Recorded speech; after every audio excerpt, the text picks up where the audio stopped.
And good morning, my beautiful America. Welcome back to the All American Book Club. I'm Eden Gordon Hill, and we have the honor this September to bring over to the show for the first time Gabrielle Meyer. She is a very powerful, best-selling author. And the book we're going to be talking about, actually, we're going to be talking about our whole series, but the book we're focused on today is Every Hour Until Then. Every Hour Until Then. We are so honored to have her here. It was released back in May. But here's the thing. You have a whole series that you guys get to experience if you love the time traveling aspect. I know for many of us, we love watching those movies on time travelers. Well, here you get to have an author who's a homeschooling mama, who was homeschooled herself, who loves history, and she brings it to life through her books with Bethany House and Baker Publishing. So please help me welcome to the show, Gabrielle Meyer. I'm so glad to have you here. Thank you so much for inviting me. Absolutely. So I held up, I love the beautiful cover. It's Oh, gorgeous. yeah. They did a great job and it's so captivating. So let's first talk about, I want to hear just a little bit about you because you were brand new to this show. Mhm. And I would love for them to hear about your background. And I gave just quick snapshots, but you're pretty cool, Gabrielle. Well, thank you so much. Yeah, I'm from central Minnesota. We live right on the banks of the Mississippi River. I'm actually the fifth generation of my family to live here. But I grew up in kind of a unique situation.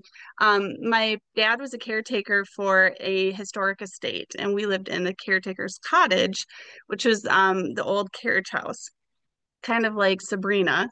And so I grew up surrounded by this beautiful historic estate, which then caused me to really fall in love with history.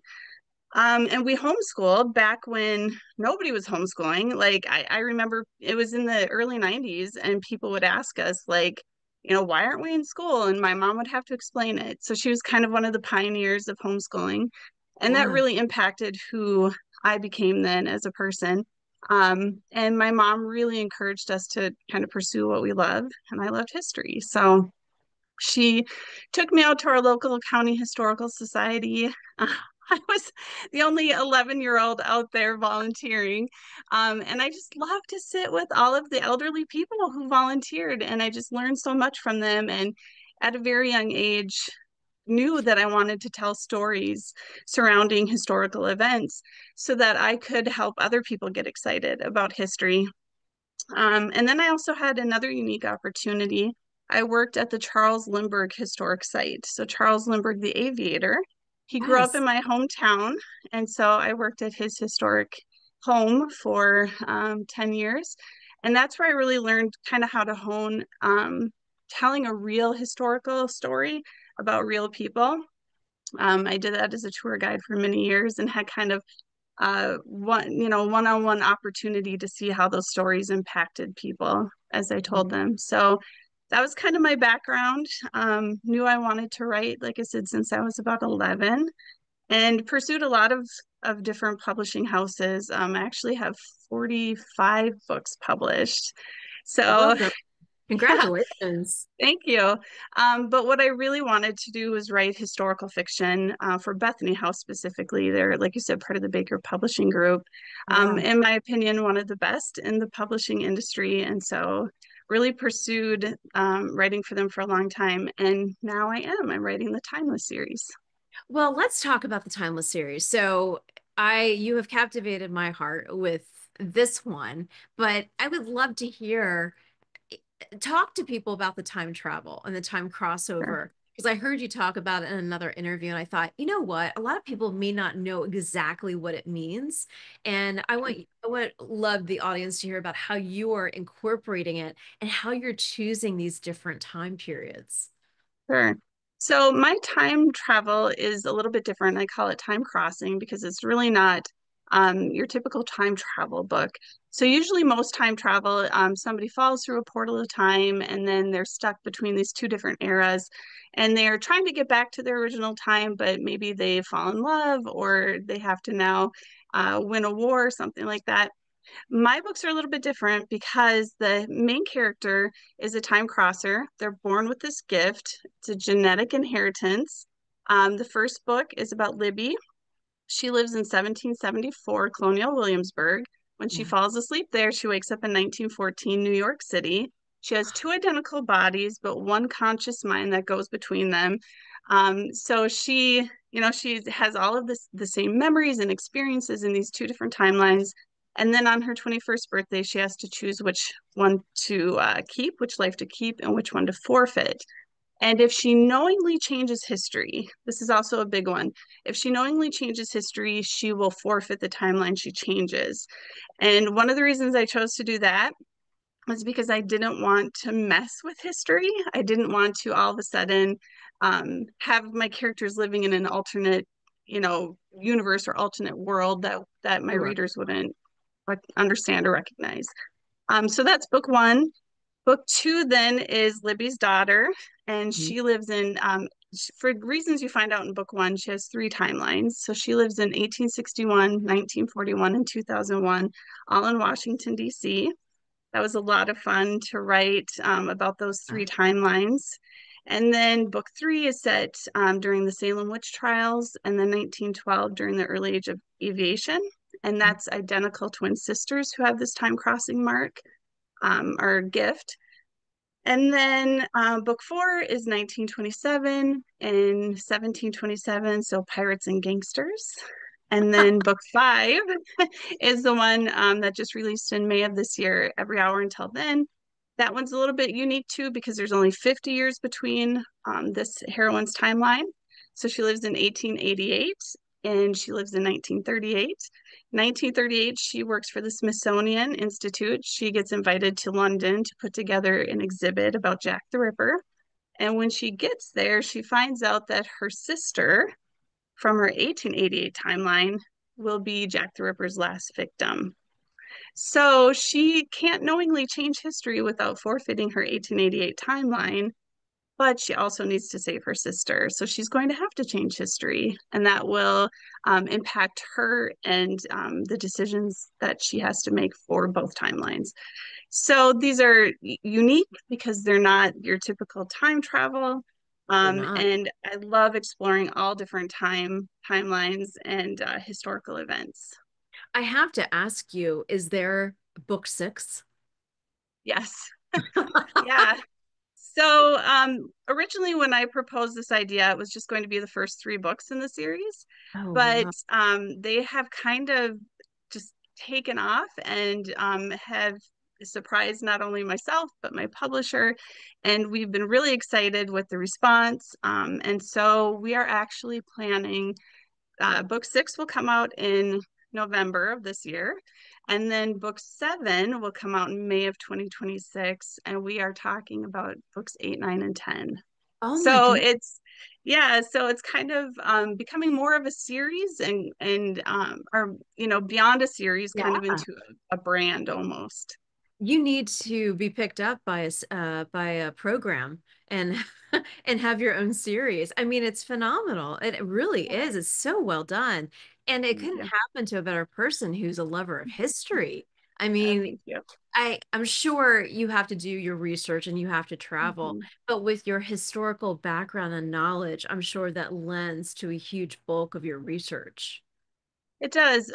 What I do is I kind of take history that I know, general history that I know that I've loved or researched in the past, and that kind of sparks my ideas for these books. And then I usually take about 6 months to really deep dive into nonfiction resources, journals, newsletters, anything I can get my hands on to kind of add the depth to the detail of these historical time periods. And I love that my characters, I tell these stories from first person point of view, which I've actually really enjoyed. I had never done that before this series, but it just allows the reader to really feel like they're in the head of these characters who are living very unique lives.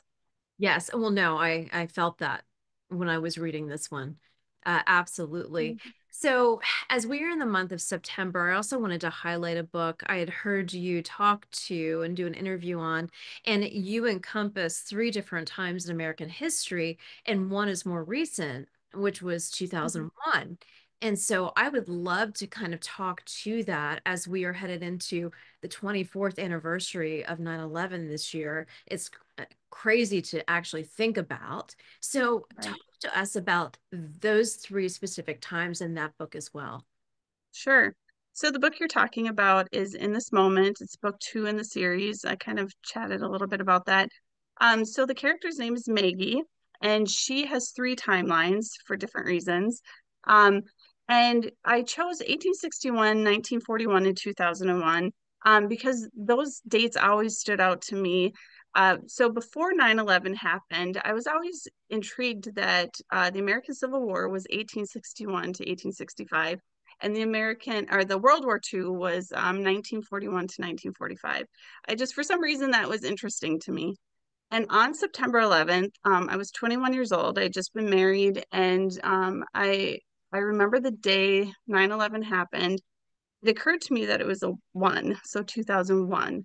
Right. And of course, none of us knew that day what that meant. If we were going to war, what would happen? But it struck me that day. Like I thought about that.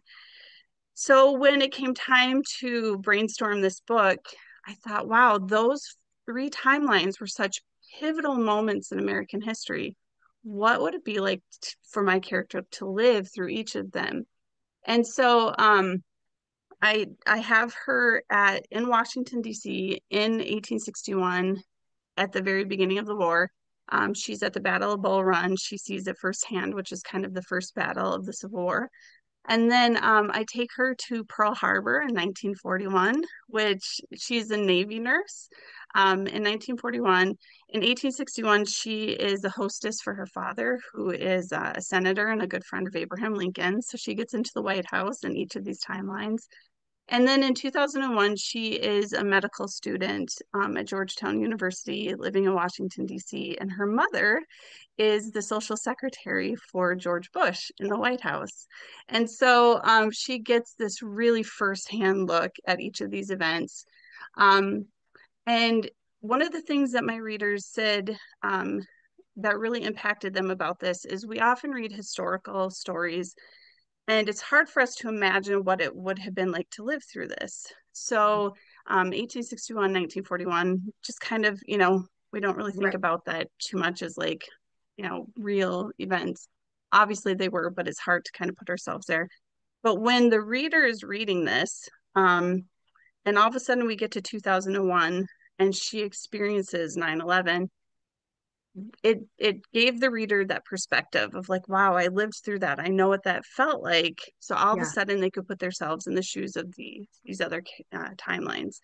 So it was really interesting because I lived through it myself, but I still had to do a lot of research, because I couldn't remember all of the little details. But it was an interesting and emotional experience to write about.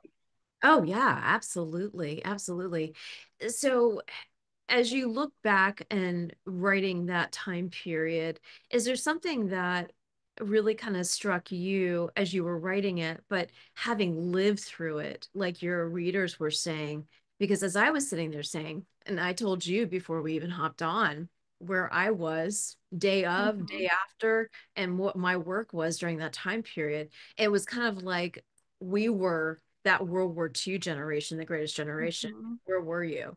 So what was that Mhm. like for you? Like being so young, but yet newly married, writing these books, but also saying where you always remember where you were. Right.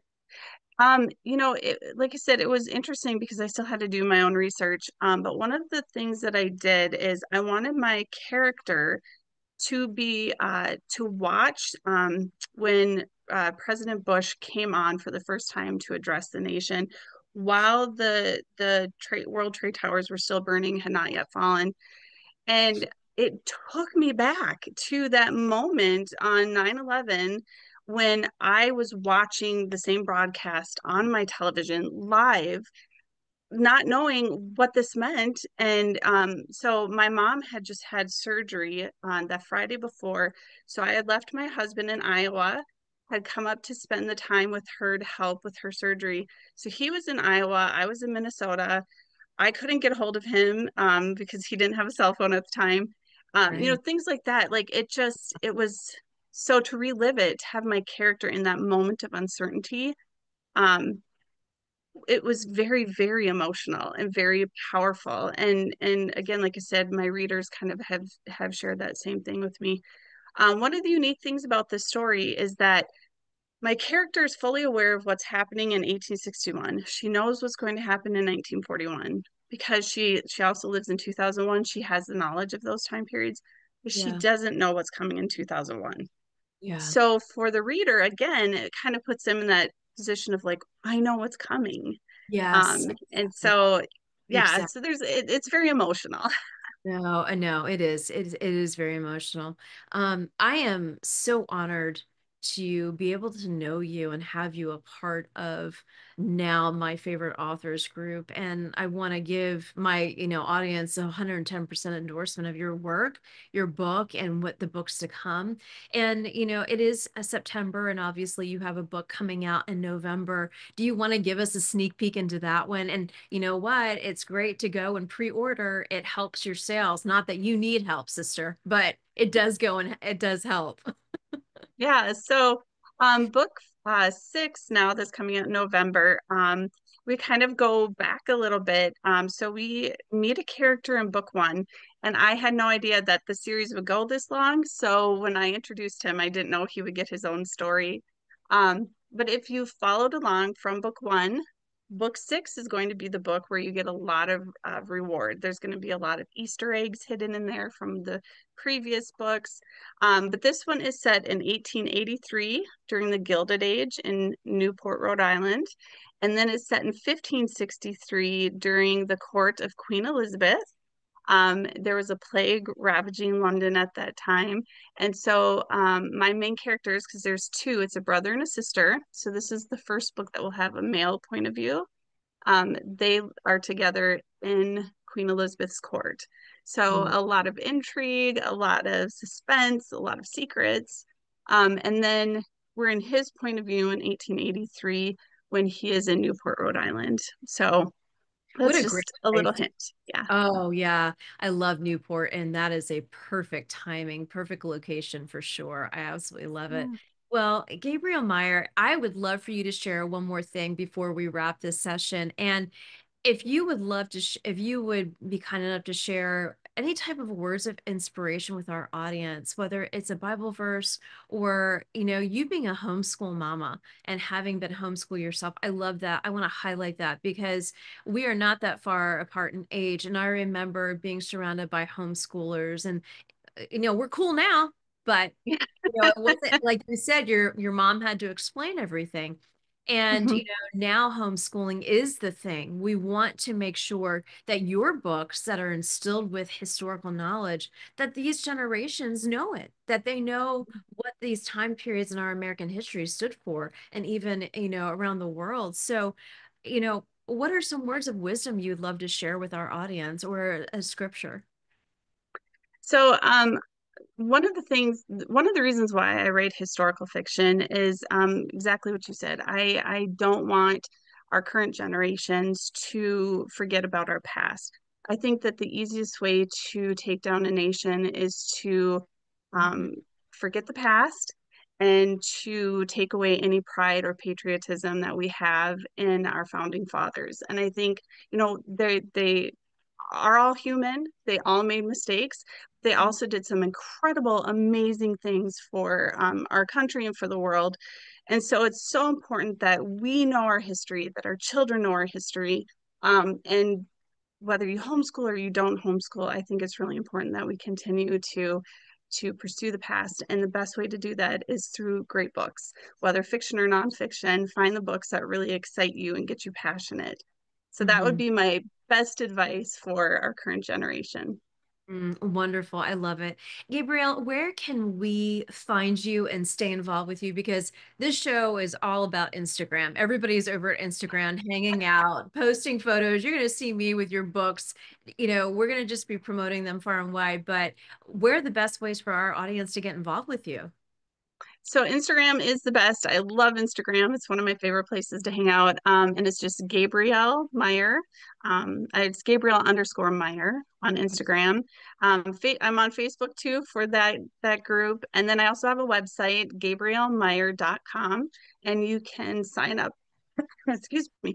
You can sign up for my newsletter there. I send it out once a month. And I just put stuff in there about my new releases. I offer a couple of free books from friends, and I don't spam anybody. It just comes out once a month. So those are the best ways to keep in touch. Well, I want to extend a personal invite to you. I would love to have you come back for my Christmas special where I invite all of my favorite authors. I don't have one favorite author. I can't. I just love so many of you guys. But I would love to have you come back and over the December time period, and you will join a bunch of amazing authors that you may have never met before, and those you'll know very well. But we're just so grateful to know you, Gabrielle Meyer. Thank you so much for being here at the All American Book Club. Thank you for having me and inviting me to be part of it. Absolutely. For all those who are tuning in, stay tuned. We'll be right back with our next segment.